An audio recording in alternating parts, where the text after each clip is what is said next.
This hour of programming is brought to you in part by your membership contributions and by Arnie's Sandwiches, offering deli sandwiches, soups, and salads daily, including the Macho Man Marvel, Bosquito Bomber, and a selection of gluten-free options. Catering with lunch boxes, sandwich trays, and party subs also available. Arnie's Sandwiches, open every day from 10 a.m. to 6 p.m. at 2031 South Illinois Avenue for dine-in, carry-out, or delivery, 529-4300.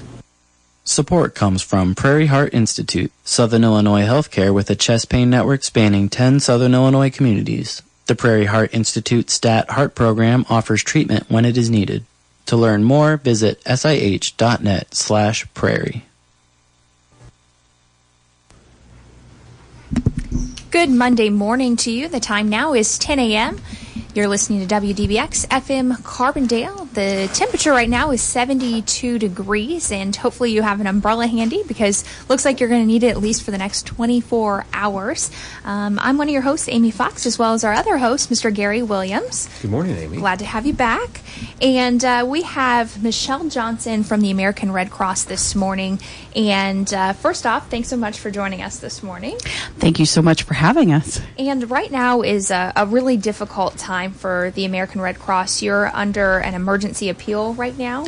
Yes, we are on emergency appeal, and that means that our blood supply is dangerously low. Typically, we get about 20% of our blood from high schools and colleges, so when they're out on break, we have to pick up that 20%. And people travel. I mean, it's hot. People get busy. We have a lot of people using the summers for elective surgeries and things like that. So we see less donors, but we have as much or greater need in the summers. And the emergency appeal, is that something that happens each and every summer, or is this summer particularly low compared to years past? It does happen most summers. It can start later or earlier depending. This year we've struggled for a while now, so it's really hitting us hard now after the 4th of July. So yes. Is this, it doesn't sound like it's any particular public health issue that's creating the shortage. Is it just more for donors? That's correct. When I started doing this, the Red Cross, we were at about 8% of the population that donated blood. We are now down to less than 3% of the population. The average donor donates 1.5 times a year. Don't ask me how they get that half. I know it's an average. But we are dropping donors, and we are not picking them up on the other side. We're doing a program now called the Missing Types Campaign. It's a great campaign, and it talks about we are missing blood types. The last 4 years, each year, we've seen 85,000 fewer first-time blood donors. So we're losing people on the other end, and we're not picking them up as new donors. And the whole process, if someone does opt to donate blood, it's a pretty simple process that doesn't really take a whole lot of time. I know everyone's super busy nowadays, but you can even donate blood on a lunch hour. You can. And I think when you tell people to donate blood, the first thing they think of is blood? No. The second thing is needles. I don't like needles. And the third thing they think is, well, somebody else will do it. Well, right now somebody else is not getting it done. And I think it's just a lack of education. I didn't start donating till I was in my 40s, and my nephew had cancer. There were a couple of times when my young nephew had to wait to get his chemotherapy because he needed blood and platelet transfusions, and they weren't there for him. When you see that, it really makes you think, what can I do? And so this is what I do to try and help that. You can donate. The needle part is 5 to 10 minutes on average. If you make an appointment through the Red Cross, either app or website, and you do the rapid pass before you get there, that allows you to answer the health history questions before you get there. You can donate in about 30 to 45 minutes.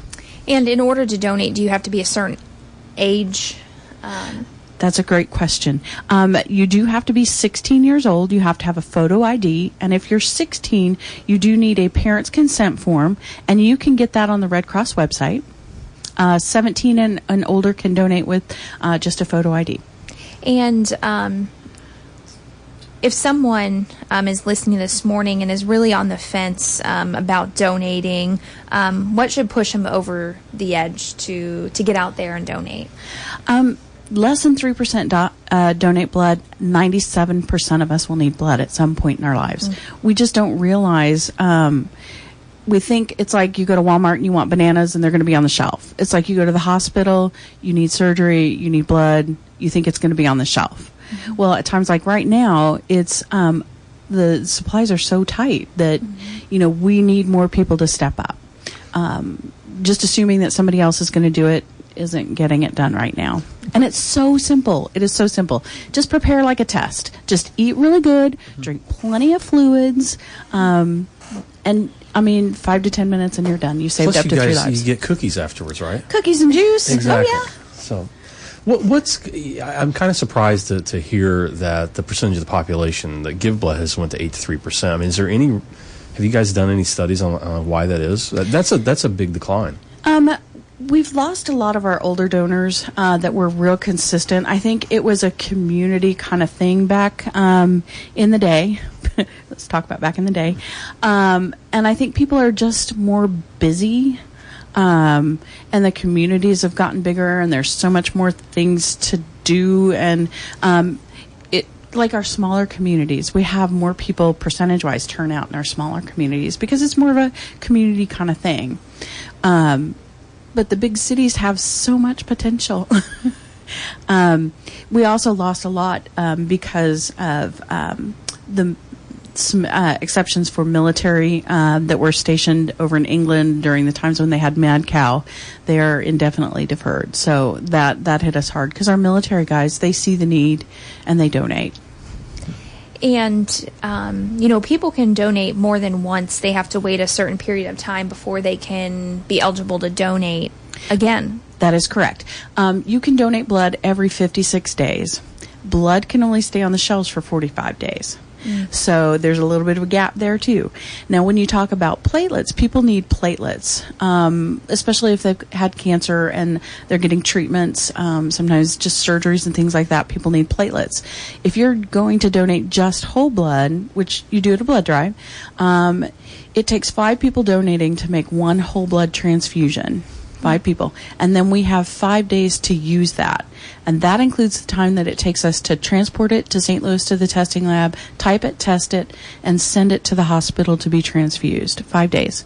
Now, if you start thinking 3% of the population donate, and I'm A negative, so I'm like 6% of the population, and then you think 5 people have to donate, you start doing the math, and it's very eye-opening.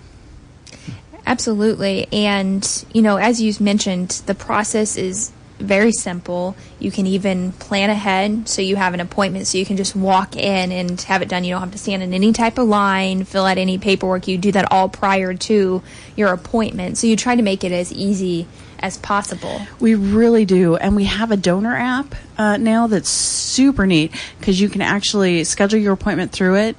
You can answer the health history questions on it and just bring the app in. And then once you've donated, you can actually see where your blood's at along the journey. And then it'll put on the app the hospital that your blood ends up at.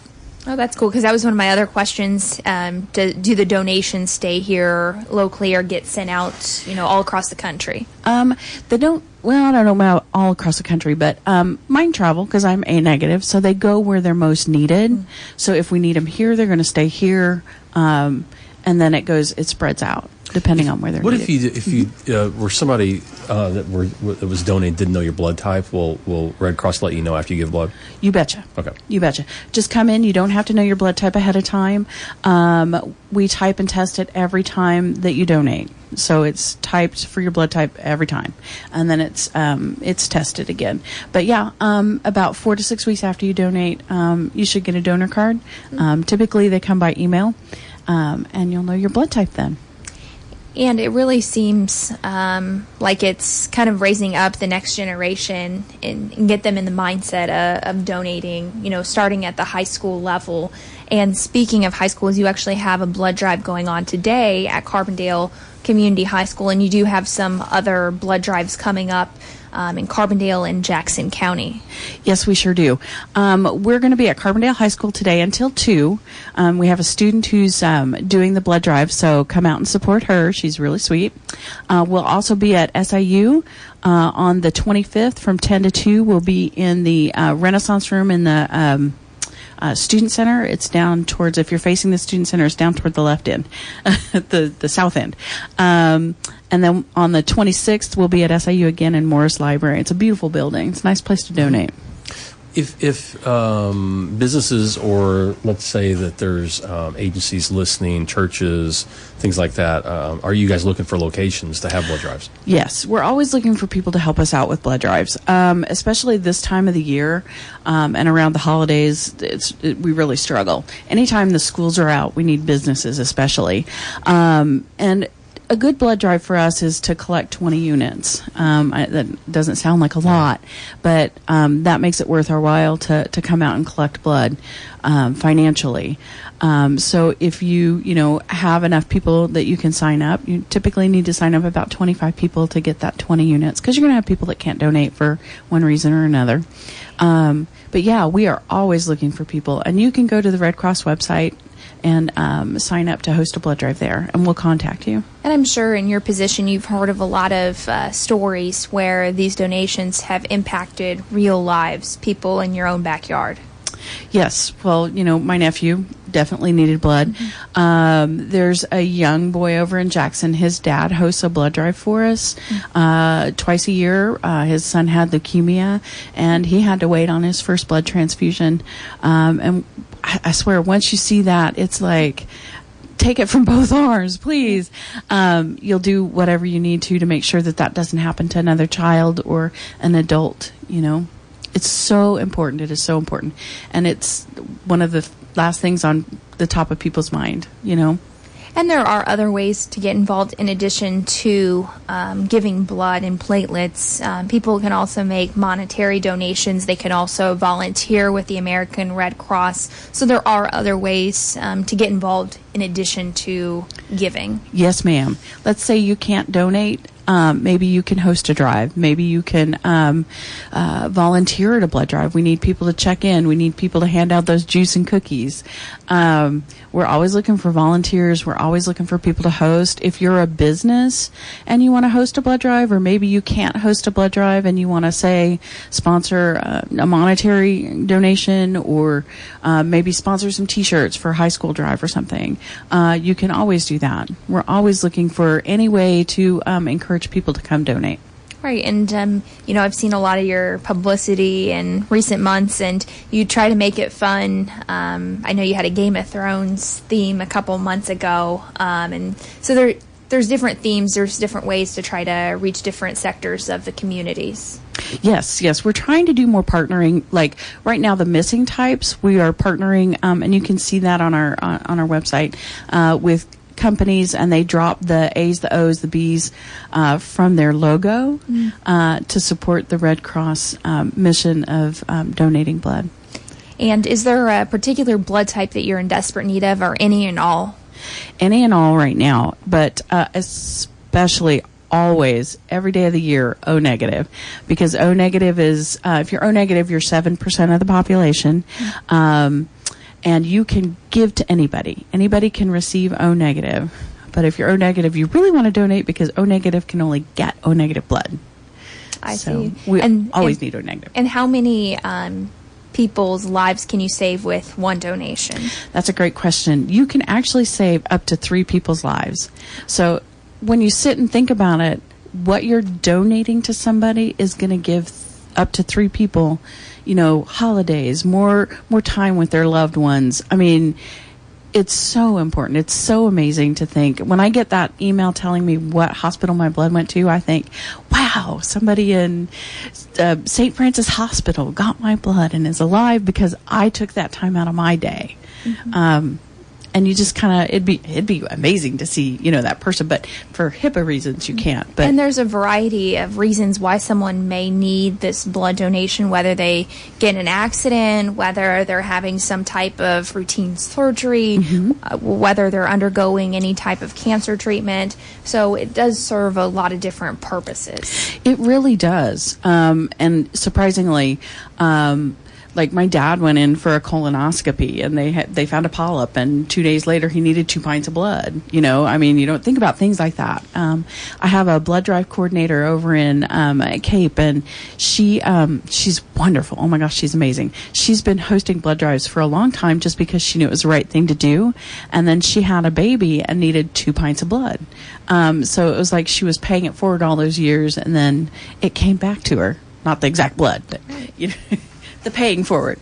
And if someone is joining us now, once again, I know you have some upcoming blood drives to learn more about how people can give blood. What's the best way to get a hold of the Red Cross?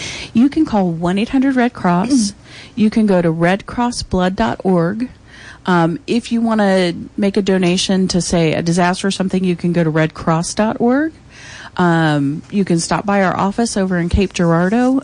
We're on Mount Auburn, right behind St. Francis.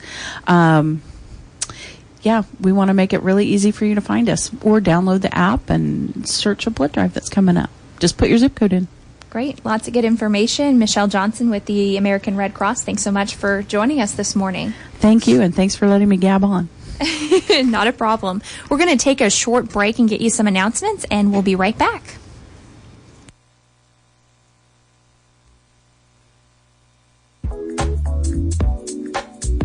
Good morning, this is Alicia with the City of Carbondale, here to bring you this week's calendar of events. On Monday, July 15, 2019, beginning at 2 p.m. to 4 p.m., the Carbondale Public Library will be hosting a free screening of the movie A Star is Born. The Star is Born is rated R, and they're asking for teens and children 17 or younger to be accompanied by an adult. Seating is first come, first serve. For more information, please call 618-457-0354.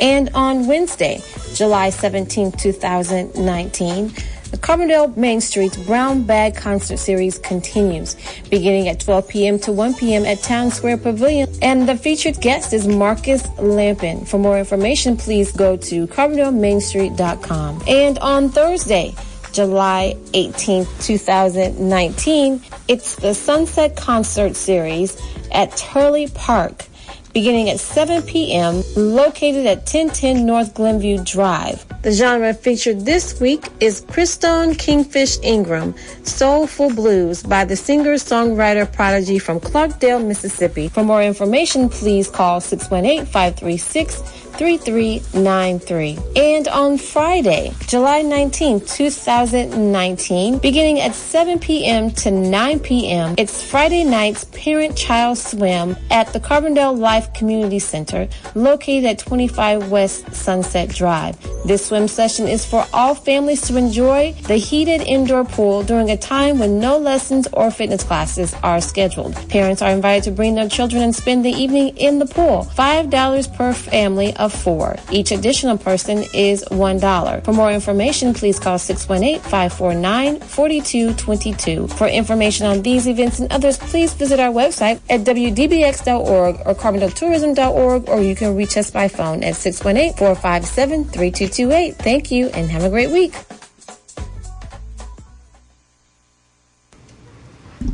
Good Monday morning to you. The time now is 10:18 a.m. You're listening to WDBX FM Carbondale. The show is Talk of the Town.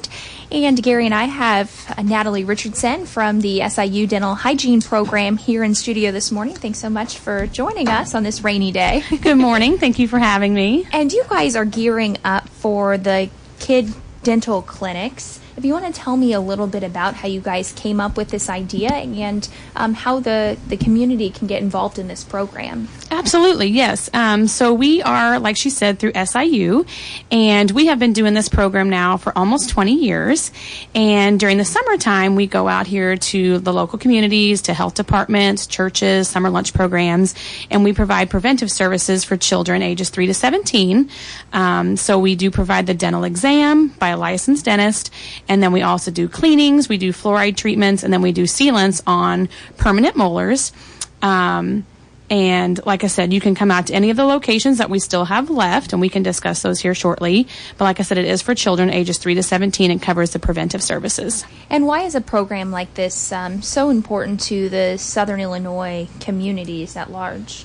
It is so important because there are just a lot of people that around this area that don't have access to care. They may not have dental insurance. They may not have a dental home that they're, used to go into every 6 months. So our dental clinics are for those types of people that, need to get out. Their children need to be seen.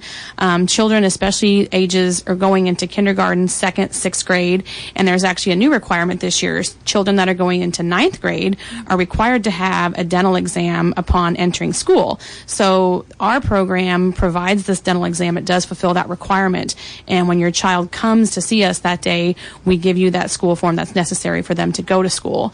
So it's just really important, children, just like going to the doctor for their yearly checkups or when they're sick, it's just as important for them to come to the dentist every 6 months for a checkup, just so we can take a good look at everything, let the parent or the guardian know, if there's any concerns, and then, of course, go over oral hygiene education, as that's key in keeping your teeth clean and healthy.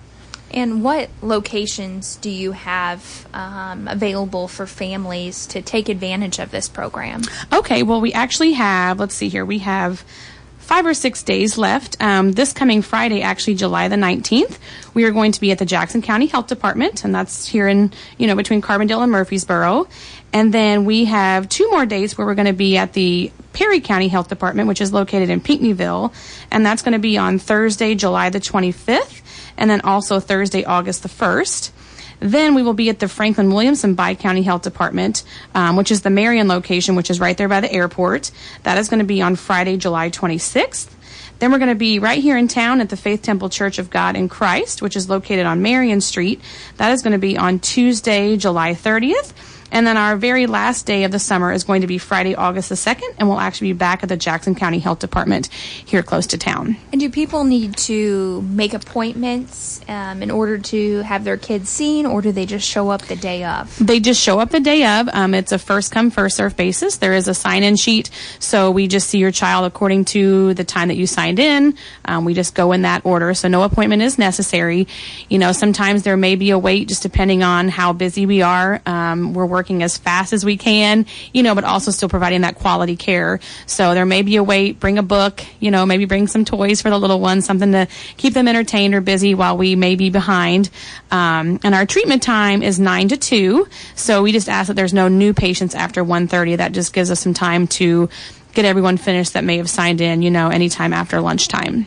And it's a pretty quick process as well. So if someone has, 2 or 3 kids, they're not going to be there, hopefully, the whole day. Correct. Yeah, that's correct. Like I said, it kind of just depends on, we just never know how busy we're going to be. We've actually been very busy this summer. So, like I said, as soon as you can get there and sign in, there's just an easy consent form the parent or guardian has to fill out. And then, like I said, as soon as we get you on the list, we'll get you back. The dentist will do the exam first, and then we kind of route them to the type of treatment they need depending on their age. If it's a younger child, they won't need sealants yet because they won't have their permanent teeth in. And then we always go over, any findings with the parent or the guardian to let them know, your child is, may need some restorative treatment, and we can give you a referral for that. Or, whether or not the oral hygiene needs to be improved. We kind of go over all that with the parent or guardian right then and there.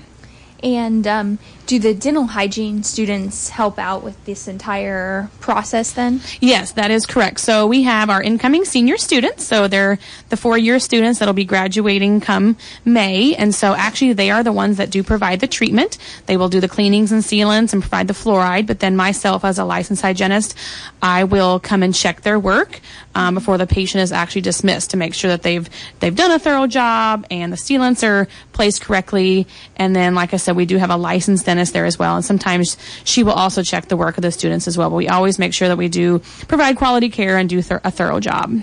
It really seems like a good partnership and hands-on learning opportunity for the students to get this real-world experience on real people. Yes, that is totally correct. They do see patients back in our clinic on campus all the time, but those are usually adult patients. So seeing children is a totally different thing. They're a little more squirmy in the chair, more saliva, things like that. So it's really good for our students to get hands-on treatment with those kids right then and there, and it's good for them also to provide that oral hygiene education, provide nutritional counseling. There's a lot of things too that people don't take in consideration when you're thinking your mouth and your teeth. So we go over diet, how to brush, how to floss, and that a child should, have a parent help brush and floss actually till they are the age of 10, which some people think that's a little crazy, but the children just don't have the dexterity, nor do they take the time to actually thoroughly brush. So we go over all that with the parent right then and there.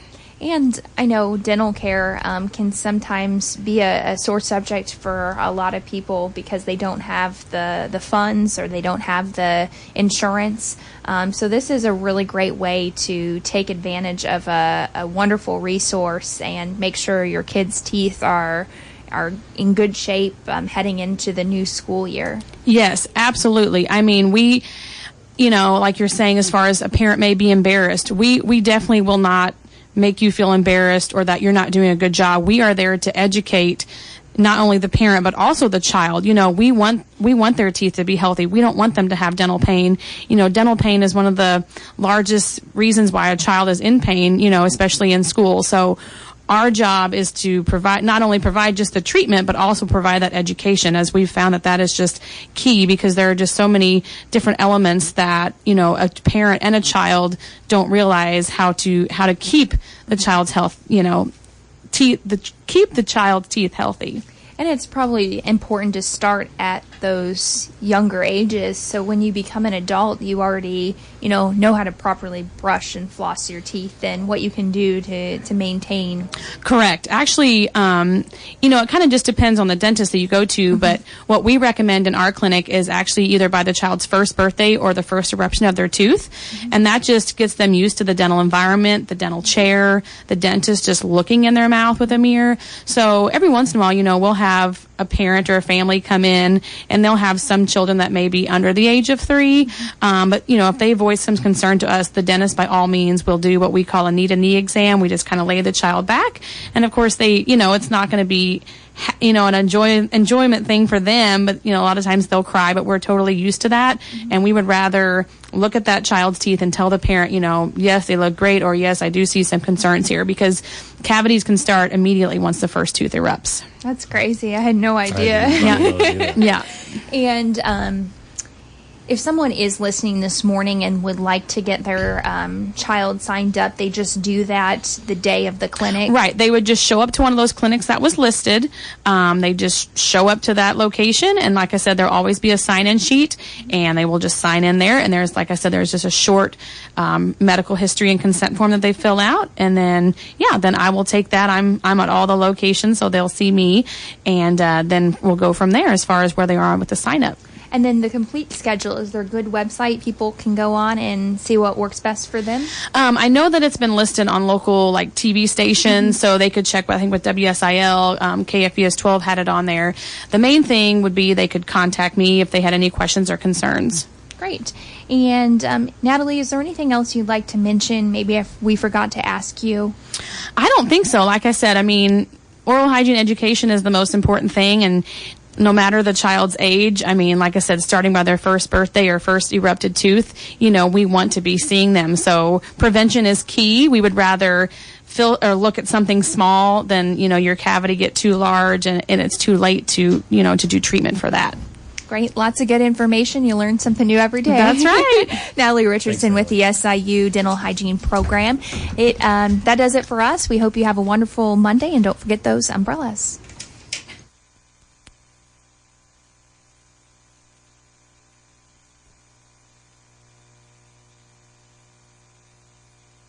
It's Grandma's Jazz with me, Gene Armstrong, Saturday morning from 10 till noon. Please join me for music to enhance your Saturday.